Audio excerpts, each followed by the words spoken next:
Coucou!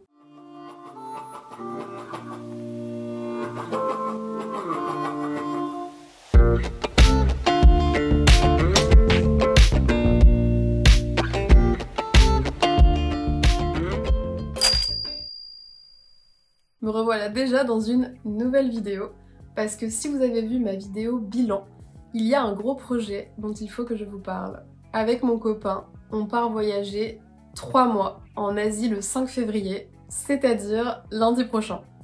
Ça approche très vite et j'aimerais bien faire du contenu autour de ce voyage, dans la mesure du possible. Donc on commence d'abord par une intro digne de ce nom, pour vous expliquer un peu plus en détail. Laissez-moi d'abord vous raconter les prémices du projet. Avec mon copain, on s'est rencontrés pendant les études et on s'est très vite dit, comme beaucoup de jeunes à ce moment-là d'ailleurs, qu'on partirait explorer le monde à la fin de nos diplômes. On n'avait pas encore beaucoup voyagé et on avait soif de découverte. Ce serait donc un tour du monde de 1 an. Mais en bon aventurier organisé, on voulait d'abord prendre le temps d'économiser et de bien planifier le voyage. On était plutôt chanceux parce qu'on a eu des contrats assez rapidement et on était encore chez nos parents. Donc on a pu mettre de côté une grosse somme plutôt vite. Après quelques recherches, on avait vu que le coût moyen d'un tour du monde était environ de 15 000 €.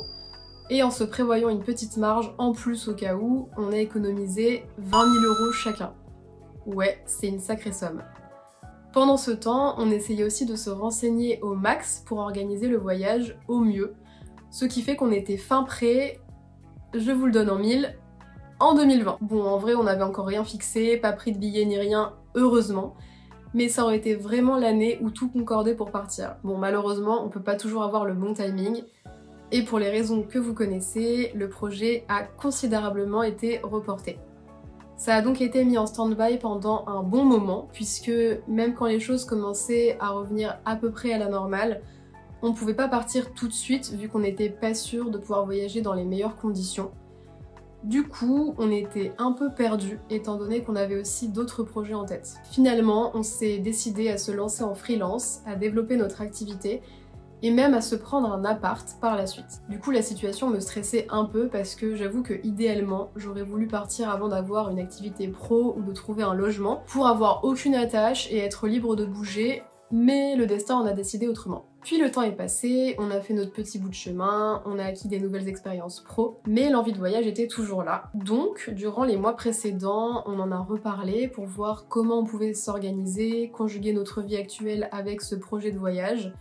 On avait toujours l'argent nécessaire, mais un nouvel appart et une vie pro qu'on voulait pas forcément laisser en stand-by. C'est pour ça qu'on a finalement fait le choix de raccourcir la durée initiale et de le diviser en 2 voyages de 3 mois, un en Asie et un en Amérique du Sud. Ça nous permet de pas trop flamber nos économies, de garder notre appart et de poursuivre notre activité freelance. Nous voilà donc en 2024, enfin l'année du voyage.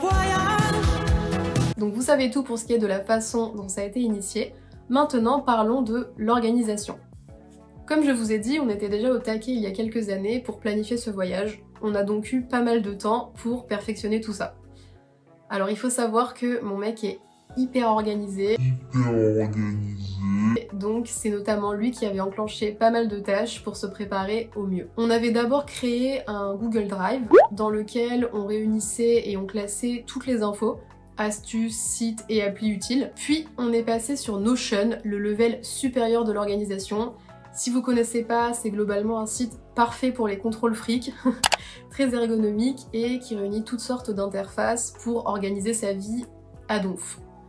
On a cherché plein d'infos sur des sites différents, vive internet, qu'on a classés par catégorie.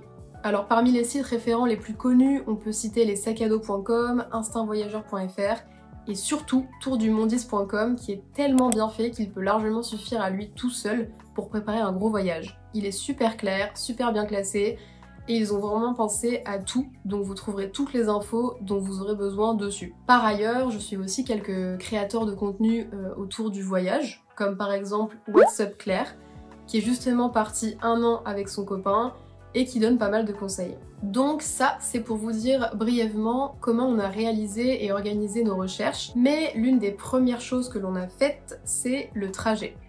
Pour ça, on a d'abord créé une carte Google sur laquelle on a chacun noté les pays qui nous intéressaient le plus dans chaque zone du globe. Puis on a comparé et trié pour faire une sélection viable en fonction notamment de la durée du voyage et des déplacements nécessaires. Et enfin, on a vraiment ciblé des endroits précis dans chaque pays et noté les lieux et les activités à faire sur la carte pour avoir une idée du programme une fois là-bas. Ensuite, pour être sûr de l'organisation du trajet et du coup de sa viabilité, on a utilisé un outil super pratique qui te permet de mettre chaque étape du voyage, de connaître la météo à cette période, les moyens de transport entre chaque zone et la durée et le budget total du séjour.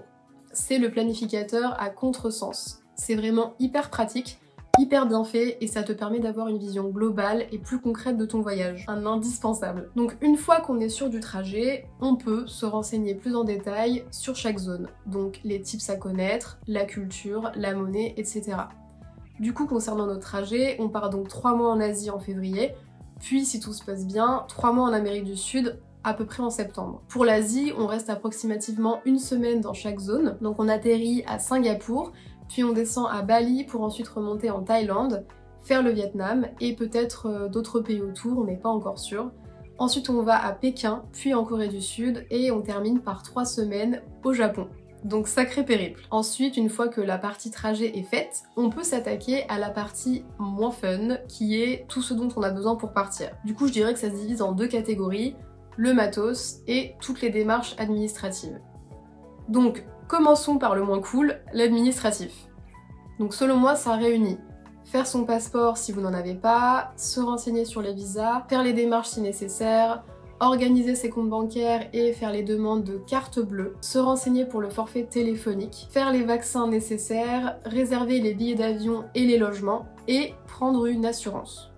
Donc je vais pas forcément tout vous décrire en détail ici, mais pour faire simple, vous pouvez retrouver vraiment toutes les infos sur le site Tour du Mondiste. Bon allez, je peux quand même vous préciser quelques trucs. Donc par exemple, pour les visas, ils ont une carte qui montre les démarches et les coûts par pays.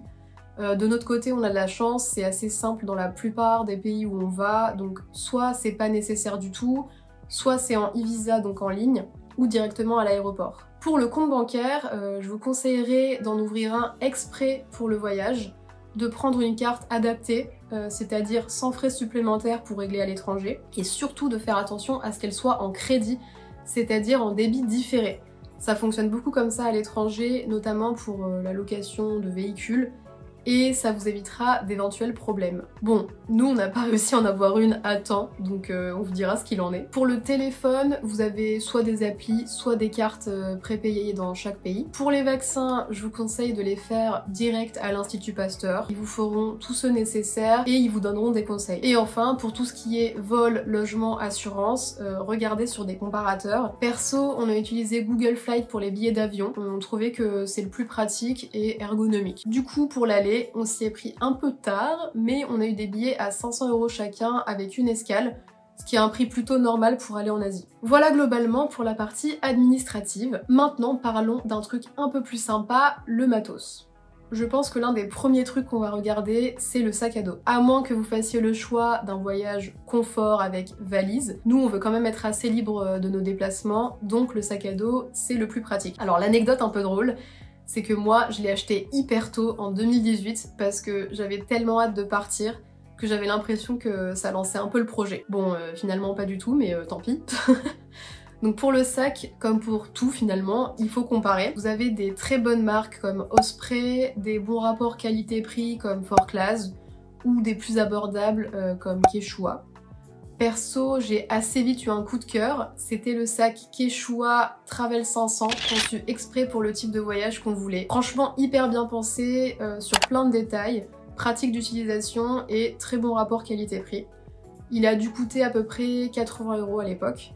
Par contre, je crois qu'ils le font plus, ils ont des modèles similaires, mais que je trouve un peu moins bien. Et j'ai pris le modèle homme, ce qui change rien pour celui-là, parce que putain, je sais pas pourquoi ils ont cette manie de faire les produits pour femmes hyper colorés et pétants. Ensuite, parlons vêtements. Une partie pas évidente non plus, d'autant plus que nous, on va avoir des climats différents. Donc du très chaud en Indonésie, Thaïlande, Vietnam, au plus froid en Chine, Corée, Japon. Bon, je peux vous faire une petite liste non exhaustive, c'est toujours susceptible de changer. 2 t-shirts et 2 débardeurs antitranspirants, truc un peu sport. Éventuellement 2 autres hauts plus lookés pour avoir des tenues sympas quand même. 1 ou 2 sous-pulls chauds en mérinos, c'est bien. Une chemise légère, une polaire et un gilet léger. Et un imperméable comme manteau. Ensuite 2 ou 3 shorts et jupes, 2 pantalons légers ou jogging, 1 ou 2 leggings sport, 5 paires de sous-vêtements, donc culottes, soutifs, chaussettes, 2 maillots de bain, une serviette microfibre parce que plus légère. Ensuite pour les chaussures, une paire de baskets type trail pour marcher. Alors moi j'ai galéré à trouver une paire à la fois solide, confortable, imperméable, parce que purée, les chaussures de running sont pas imperméables et qui n'est pas des couleurs de clown, parce que ça c'est pareil, le matos de rando et de sport en général c'est hyper bariolé, mais moi je veux des accessoires qui vont avec tout s'il vous plaît. Bref, j'ai finalement trouvé une paire pas mal, les Adidas T-Rex Hyper Hiker, donc elles sont simples, noires, solides. Bon, c'est un modèle enfant, hein, pratique d'avoir des petits pieds. Ensuite des chaussures plus légères ouvertes, genre des sandales ou des tongs. Vous pouvez aussi ajouter des chaussures d'eau pour les éventuels sports aquatique. Ensuite, bon bah, trousse de toilette et trousse à pharmacie, hyper important. Faut essayer d'optimiser au max, donc peu de produits, les essentiels. Vous pouvez prendre des savons solides par exemple. Pour la trousse à pharmacie, les médicaments de base, type Doliprane, Smecta, etc. Et anti-moustique surtout. Et enfin, il y a toutes sortes d'accessoires qui peuvent s'avérer utiles. Sur Tour du Mondiste, ils vous conseilleront évidemment de ne pas prendre de au cas où superflu. Parmi ceux que je pourrais vous citer, il y aurait la gourde LifeStraw qui permet de filtrer les bactéries dans l'eau, un drap de soie si jamais vous tombez dans un endroit où l'hygiène vous semble un peu douteuse, et un oreiller de nuque pour les longs vols, ça peut être utile. Ah oui, et beaucoup moins glamour, mais il faut penser à des bas de contention pour les longs vols, c'est hyper important pour éviter les problèmes de circulation du sang. Et sinon, on va aussi prendre un peu de matos tech, bon le portable évidemment, l'iPad pour ma part, des écouteurs, la GoPro. Et du coup, vous pouvez penser au câble et à l'adaptateur. Voilà, globalement je crois que c'est à peu près tout concernant l'organisation du voyage. Bon, il y a forcément des trucs que j'ai pu oublier, mais c'est pour ça que Tour du Mondiste existe. On dirait que je suis sponsor, mais pas du tout, hein. C'est juste que c'est hyper bien fait. Donc pour résumer, on part en backpack 3 mois en Asie avec mon copain lundi 5 février. On atterrit à Singapour, puis on fait tout un petit tour entre Bali, la Thaïlande, la Chine pour finir par le Japon. On oscillera entre temples, mégapoles immenses et paysages variés, et j'espère qu'on reviendra avec plein de souvenirs dans la tête. Et en septembre, on verra si on peut faire notre deuxième voyage, donc en Amérique du Sud. Par ailleurs, je vous l'avais dit, j'ai bien évidemment envie de faire du contenu autour de ce voyage, donc probablement sous forme de vlog. Il y aura aussi des posts sur mon Insta et peut-être d'autres choses, je sais pas encore exactement. Ah, et je pense faire un compte Insta exprès dédié au voyage. Une petite Amy. Je sais pas si c'est judicieux, mais je trouvais ça drôle pour commencer une nouvelle aventure, donc on verra bien. Et sinon, j'aimerais bien essayer d'en profiter pour faire des projets artistiques en discutant avec des locaux, en dessinant les paysages, bref, beaucoup de choses. J'aurai certainement plein de nouvelles inspi en revenant et bah ce sera trop cool. Donc voilà, j'espère que cette intro vous aura plu et vous aura donné envie de me suivre dans mes aventures. En tout cas, je compte bien partager avec vous. Ah, et petite anecdote pour cette vidéo, j'ai testé de la scripter et de lire un prompteur pour être plus efficace. Moi qui avais dit que je ferais jamais ça dans ma dernière vidéo. Donc c'est bien pratique en tout cas. J'espère que ça s'est pas trop vu. Si vous avez des questions, n'hésitez pas en commentaire. Voilà, décollage imminent, stay tuned et on se retrouve sur tous mes réseaux. Gros bisous!